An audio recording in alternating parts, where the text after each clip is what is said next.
एक लड़की थी। बचपन से ही भगवान श्री कृष्ण की अनन्य भक्त थी। दिन रात बस भजन, भक्ति और प्रेम में डूबी रहती थी। कहते हैं सच्ची भक्ति कभी खाली नहीं जाती। भगवान की कृपा से उसका विवाह हुआ, और वो भी श्रीधाम वृंदावन में। विवाह के बाद पहली बार ससुराल आई, लेकिन नई दुल्हन थी, घर से बाहर जाना मना था। जब कुछ दिन बाद मायके लौटी और फिर एक दिन उसका पति उसे वापस लेने आया। शाम ढल रही थी, वो दोनों वृंदावन पहुँचे। यमुना किनारे पति बोला, मैं यमुना जी में स्नान करके आता हूँ, तुम इस पेड़ के नीचे बैठो और सामान की देखभाल करना, यही पास में हूँ, जरूरत हो तो आवाज देना। लड़की बैठ गई। लंबा घूंघट निकाला हुआ था। गांव है, मर्यादा है। वो मन ही मन सोचने लगी, कितनी कृपा है ठाकुर जी की। बचपन से उनकी पूजा की और आज उसी वृंदावन में मेरा घर है। फिर मन में विचार आया, भगवान की उम्र तो 16 की होगी, मेरे पति 25 के हैं, तो ठाकुर जी मेरे देवर हुए। हाँ, आज से ठाकुर जी मेरे देवर हैं। ये सोचते ही वो मुस्कुराई। मन ही मन बोली, अब जब तू मुझे भाभी कहकर बुलाएगा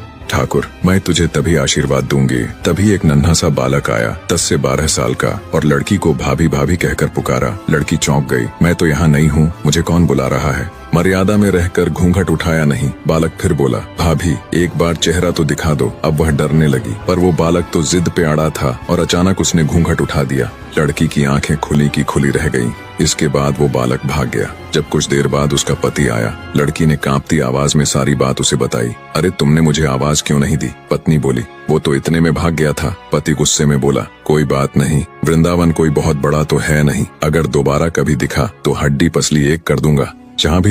जहाँ भी दिखे बस मुझे बताना। कुछ दिन बीते। एक दिन सास ने कहा, बेटा अब बहू मायके से आ गई है, कल बहू को बांके बिहारी के दर्शन करा लाओ। अगले दिन दोनों पति पत्नी श्री बांके बिहारी जी के मंदिर पहुँचे। मंदिर खचाखच भीड़ से भरा था। तुम स्त्रियों के साथ आगे जाकर दर्शन कर लो, मैं यही रुकता हूँ। लड़की आगे बढ़ी, पर अब भी लंबा घूंघट निकाले हुए। डर था कोई बड़ा बूढ़ा देख ना ले। नई बहू बिना घूंघट के घूम रही है, बदनामी ना हो जाए। बहुत देर हो गई। तभी पीछे से पति ने कहा, अरे पगली, सामने बिहारी जी हैं, घूंघट उठाए बिना कैसे दर्शन करेगी? वो कांपते हाथों से धीरे धीरे घूंघट उठाती है, और जब उसकी नजर ठाकुर जी पर पड़ती है तो आंखें फटी की फटी रह जाती हैं, क्योंकि वहाँ मूर्ति नहीं, वही बालक बैठा मुस्कुरा रहा था। वही जिसने उसे भाभी भाभी कहकर पुकारा था। वो कांपते स्वर में चीख पड़ी, सुनिए, जल्दी आइए। वही बालक मिल गया। पति जल्दी से आया। कहाँ है? लड़की ने कांपती उंगली से ठाकुर जी की ओर इशारा किया। वो रहा, आपके सामने ही है। पति ने जब देखा तो उसके होश उड़ गए। वो तो स्वयं ठाकुर श्री बांके बिहारी जी थे।